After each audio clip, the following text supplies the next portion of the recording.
नमस्कार, मी पंजाब डक. आज आहे 8 ऑगस्ट 2025. मी म्हटलं होतं ना 8 तारखेपर्यंत शेतकऱ्यांना कामं आटपून घ्या. आता तुम्ही बघा, सगळ्या विदर्भ, पूर्व विदर्भ, पश्चिम विदर्भ 6, 5, 11 जिल्ह्यामध्ये. आणि तुम्हाला सांगतो मी कुठं आहे, तर मी आहे लोणारचं सरोवर. ते पाहू शकता, हे लोणारचं सरोवर आहे आणि या ठिकाणावरून महाराष्ट्रातल्या शेतकऱ्याला अंदाज देणार आहे. हे पाहू शकता, हे लोणार या ठिकाणी आहे. या ठिकाणी देखील पाऊस सुरू आहे आणि या ठिकाणी आत्ता 8:45 वाजलेले आहेत. तर आता शेतकऱ्याला सांगू इच्छितो, बुलढाणा जिल्ह्यामध्ये लोणार आहे. आता लोणारमध्ये आता 9च्या नंतर खूप जोरात पाऊस पडणार आहे. म्हणून हा बुलढाणा जिल्ह्यातल्या शेतकऱ्यांनी, लोणार तालुक्यातल्या शेतकऱ्यांनी अंदाज लक्षात घ्यायचा. योगायोगाने ह्या लोणार या ठिकाणी म्हणून सांगतो. त्याच्यानंतर राज्यात सांगायचं झालं तर आज 8 तारखेला म्हणजे आज बऱ्याच ठिकाणी, काही ठिकाणी आता 9ला पाऊस सुरू होईल, काही ठिकाणी 10ला होईल, कुठं 11ला होईल, कुठं 12ला होईल, कुठं दुपारून होईल. म्हणून हा अंदाज लक्षात घ्यायचा. पण राज्यात सांगायचं झालं तर तुम्हाला मी म्हटलं होतं ना, 11 ऑगस्टपर्यंत दररोज वेगवेगळ्या भागात पाऊस पडणार आहे. सगळ्यांना जीवदान ठरणारा असा पाऊस पडणार आहे. म्हणून हा अंदाज लक्षात येतात. मग सांगायचं झालं तर हा पाऊस पूर्व विदर्भ, पश्चिम विदर्भ, दक्षिण महाराष्ट्र, उत्तर महाराष्ट्र, कोकणपट्टी, खानदेश, मराठवाडा सगळीकडे हा पाऊस पडणार आहे. म्हणून हा अंदाज लक्षात घ्यायचा. त्याच्यानंतर राज्यातल्या सर्व शेतकऱ्याला सांगू इच्छितो की काय झालं की मी काल श्रीरामपूरकडे गेलो होतो, शिर्डीकडे गेलो होतो. तिकडल्या शेतकऱ्यांचे फोन आले, तिकडे पाऊस नाही. तर त्या शिर्डी, श्रीरामपूर, नेवासा, त्याच्यानंतर संगमनेर त्या तालुक्यातल्या शेतकऱ्याला सांगू इच्छितो की तुमच्या भागामध्ये देखील म्हणजे आज 8 ऑगस्ट 9, 10, 11 तारखेपर्यंत चांगला पाऊस पडणार आहे. म्हणून हे अंदाज लक्षात घ्यायचा. त्याच्यानंतर विदर्भातल्या शेतकऱ्याला सांगू इच्छितो की विदर्भात देखील चांगला पाऊस पडणार आहे. घाटाच्या खाली शेतकऱ्याचे फोन आले होते, तिकडे देखील चांगला पाऊस पडणार आहे. म्हणून हे अंदाज लक्षात घ्यायचा. त्याच्यानंतर धुळे जिल्हा, नंदुरबार जिल्हा, धुळे, नंदुरबार, जळगाव जिल्हा, पुन्हा त्याच्यानंतर कळवण, नाशिक, लासूर त्या शेतकऱ्याचे फोन आले की आमच्या इकडे पाऊस नाही. चाळीसगावचे शेतकऱ्याचे फोन आले, पारवळ्याचे आले. तुमच्या तिकडे आज बघा, आज दुपारनंतर तुमच्या धुळे जिल्ह्यात, जळगाव जिल्ह्यात, नंदुरबार जिल्ह्यात तिकडे देखील पाऊस पडणार आहे. म्हणून हा अंदाज लक्षात घ्यायचा. त्यानंतर पश्चिम महाराष्ट्रात देखील आज म्हणजे चांगला जोराचा पाऊस सुरू होणार आहे. म्हणून पश्चिम महाराष्ट्रातल्या शेतकऱ्यांनी हा अंदाज लक्षात घ्यायचा. मराठवाड्यातल्या सगळ्याच जिल्ह्यातल्या शेतकऱ्यांनी अंदाज लक्षात घ्यायचा. आजपासून ते 11 तारखेपर्यंत दररोज वेगवेगळ्या गावात पाऊस पडणार आहे, सगळ्यांना जीवदान ठरणार आहे, हे लक्षात घ्यायचं. आता हे झाला 8 तारखेपासून ते 11 ऑगस्टपर्यंत अंदाज. म्हणजे आज 8 तारखे, 8, 9, 10, 11 4 दिवस दररोज वेगवेगळ्या गावात पाऊस पडणार आहे. सगळ्यांना जिथं पडला नाही तिथं देखील पडणार आहे. त्यांच्या पिकाला जीवदान ठरणारा हा पाऊस असणार आहे. त्याच्यानंतर 12 आणि 13 ऑगस्टला 2 दिवस थोडी विश्रांती घेईन. त्याच्यानंतर राज्यात 14 ऑगस्ट ते 18 ऑगस्ट परत जोरदार मुसळधार पाऊस पडणार आहे. ठिकठिकाणी मुसळधार पाऊस होईल. म्हणून विजेच्या कडकडासह होणार आहे. त्याच्यामुळे काय करा, 14 ते 18 ऑगस्टच्या दरम्यान तुमच्या शेताच्या जिथं तळी असेल तर तुम्ही मोटर टाकले असेल, पाईप असेल ते काढून घ्या. कारण की त्याच्यानंतर त्या पावसामध्ये बऱ्याच धरणाचं, जायकवाडीचं परत पाणी सुटणार आहे. त्याच्यामुळं तुमच्या मोटर वाहून जातील, पाईप वाहून जातील. त्याच्यामुळं हे अंदाज लक्षात घ्यायचा. त्याच्यानंतर ते 14 ते 18 सर्व शेतकऱ्याला सांगू इच्छितो, मी म्हटलं होतं ना ऑगस्टपेक्षा सप्टेंबरमध्ये जास्त पाऊस पडणार आहे. म्हणजे ऑगस्टमध्ये मी म्हटलं होतं ना 14 ते 18च्या दरम्यान जवळपास 40-41 गावाला पाऊस पडणार. म्हणजे महाराष्ट्रामध्ये 42,000 गाव आहेत, तर 30-32 गावाला चांगला जोराचा पाऊस पडणार आहे. म्हणून हे लक्षात यायचं.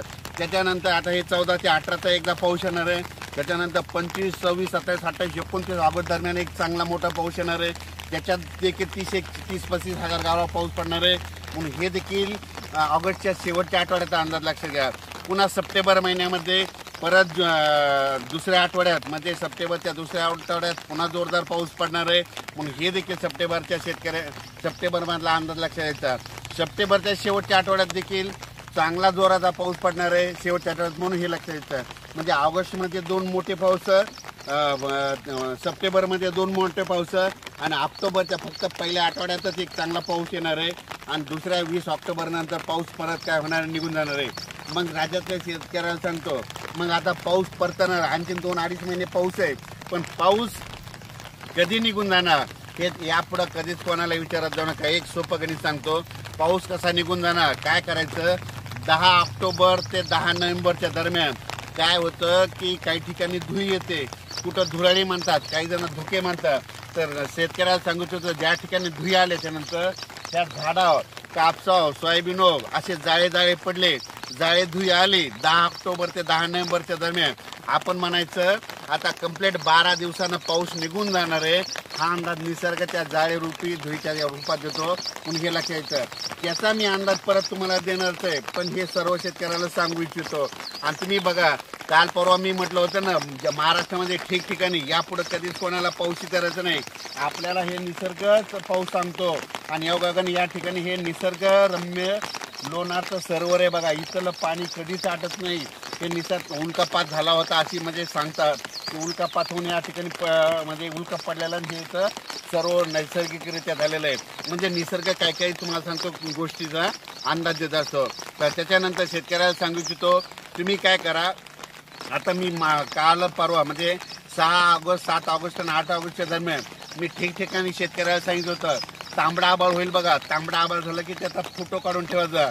लगेच आपण म्हणायच्या मित्राला 3 दिवसात पाऊस येणार आहे. आणि तुम्ही पाहू शकता की सगळीकडे झालंय आणि पाऊस सुरू आहे. म्हणजे हे अंदाज तुम्हाला कोण देतं? हे निसर्ग देतं. आणखीन परत एक तुम्हाला एक कळण्यासाठी परत सांगतो, 13 आणि 14 तारखेला परत असंच एक तांबडा आबाळ पश्चिम दिशेला होईल, ठिकठिकाणी महाराष्ट्रात होईल. लगेच तुम्ही म्हणायचं 14 ऑगस्ट ते 18 दरम्यान राज्यात पूर्ण पाऊस येणार आहे. म्हणून हा अंदाज लक्षात घ्यायचा. राज्यातल्या परत शेतकऱ्याला एक सांगतो, आता हे ऑगस्ट महिना, ऑगस्टमध्ये 2 मोठे पाऊस, सप्टेंबरमध्ये 2 मोठे पाऊस आणि ऑक्टोबरच्या पहिल्या आठवड्यात पाऊस. आणि त्याच्यानंतर मग थंडी कधी येणार तर तुम्हाला सांगतो 2 नोव्हेंबरला महाराष्ट्रातले सगळे शेतकरी स्वेटर घालायलेले दिसतील. म्हणून हा अंदाज लक्षात घ्यायचा. म्हणजे राज्यात 2 नोव्हेंबरला थंडी येणार आहे. म्हणून हे अंदाज आता सर्व शेतकऱ्यांना लक्षात घ्यायचा. त्याच्यानंतर आता हे जे पाऊस आहे आज 8 ऑगस्ट पासून ते 8 म्हणजे 8, 9, 10, 11च्या दरम्यान ज्या भागात पाऊस पडला नाही त्या भागात पाऊस पडणार आहे. तुम्हाला सांगतो शिर्डी, कोपरगाव, राहता, त्याच्यानंतर संगमनेर, नेवासा म्हणजे या भागामध्ये काय झालं होतं की म्हणजे ह्या 15 महिनाभर जरा पाऊसच नव्हता पडला. थोडा पडायचा पण त्यांना पिकाला जीवदान करायचं. आता त्या ठिकाणी आता ना हे जे आताचा पाऊस येणार आहे ह्या म्हणजे ऑगस्ट महिन्यातला तिथं त्या खूप पडणार आहे. आणि त्यांच्या तळ्यामध्ये देखील म्हणजे ते छोटे छोटे तळे येतात त्याच्यामध्ये पाणी येणार आहे. त्याच्यानंतर निळवंडे धरणाचं परत एकदा पाणी सोडावं लागणार आहे. कारण की याच्यामध्ये 14 ते 18च्या दरम्यान परत मोठा पाऊस पडणार आहे. जायकवाडी धरणाचं देखील पाणी सोडावं लागणार आहे. कारण की जायकवाडी धरणाचा परत एकदा म्हणजे त्या लाभ क्षेत्रामध्ये कॅचमेंट एरियामध्ये तिकडे पाऊस पडणार आहे. म्हणून हे देखील आताच अंदाज लक्षात घ्यायचा. त्याच्यानंतर येलदरी धरण, सिद्धेश्वर धरण हे जे धरण आहे या धरणाला पाणी कुठून येतं? विदर्भात पाऊस पडल्याच्या नंतर. तर आता 14 ते 18 आणि आता हे 8 ते 11 ह्या पावसामध्ये परत ह्या नद्याला पाणी येणार आहे. त्याचं पाणी लगेच येलदरी धरणाला जाणार आहे, सिद्धेश्वर धरणाला जाणार आहे. आणि ती देखील धरण जवळपास 100 पर्यंत जाण्याच्या तयारीत राहतील. त्याच्यानंतर ज्या भागात अद्यापही पाऊस पडला नाही त्या ठिकाणी हे पाऊस सगळीकडे पडणार आहे. कोणी शेतकऱ्यांनी काही चिंता करायची गरज नाही. सगळीकडे निसर्ग काय करतो? सगळ्यांना झुकतो, माग देतो. कधी आधी देतो, कोणाला मागचं काय होतं? पाऊस इकडून आल्याच्या नंतर तो पाऊस यायला वेळ लागतो. म्हणून सगळ्या शेतकऱ्यांनी हे लक्षात घ्यायचं. आणि नंदुरबार जिल्हा, धुळे जिल्हा, जळगाव जिल्हा, त्याच्यानंतर पारोळा तालुका, त्याच्यानंतर इकडं पारनेर म्हणजे त्या भागामध्ये थोडा पाऊस कमी होता. तर त्या शेतकऱ्याला उत्तर महाराष्ट्रातल्या शेतकऱ्याला सांगतो आता जे 8 तारखेपासून जे 11 तारखेपासून आजचा पाऊस आहे तुम्हाला रात्रीपर्यंत तुमच्या तिकडे उत्तर महाराष्ट्राकडे देखील येणार आहे. म्हणून हे अंदाज लक्षात घ्यायचा. आणि त्याच्यानंतर बऱ्याच शेतकऱ्याचे आता कांदा रोप टाकायला तर तुम्हाला एक सांगतो 14 ते 18 एकदा पाऊस येणार आहे. त्याच्यानंतर हे 8 ते 11 आहे. तुम्ही कांद्याचं रोप कसं टाकायचं, पावसानं खराब होतंय का नाही हे तुम्ही तुमचा निर्णय परत घ्या. त्याच्यानंतर तुम्हाला एक सांगू इच्छितो, बऱ्याच शेतकऱ्याचे असे मेसेज येतात की तुम्ही फोन उचलत नाही. तर तुम्हाला सांगतो माझा जे नंबर आहे तर महाराष्ट्रामध्ये 42,000 गाव आहेत. 42,000 गावामध्ये सगळ्यांकडे फोन गेलेला आहे. आणि कोणाला वाटतं की मला फोन लावा आणि 42,000 लोकांना जर फोन लावला तर माझा फोन असा व्यस्त दाखवतो. म्हणून दिलगिरी व्यक्त करतो. म्हणजे जनता आला तर एका दिवस उचलतो, सरासरी कामात असतो, कधी असतो, म्हणून हे लक्षात घ्यायचं. पण शेतकऱ्याला सांगतो भविष्यामध्ये मात्र तुमच्या कष्टाचं नुकसान होऊ देणार नाही.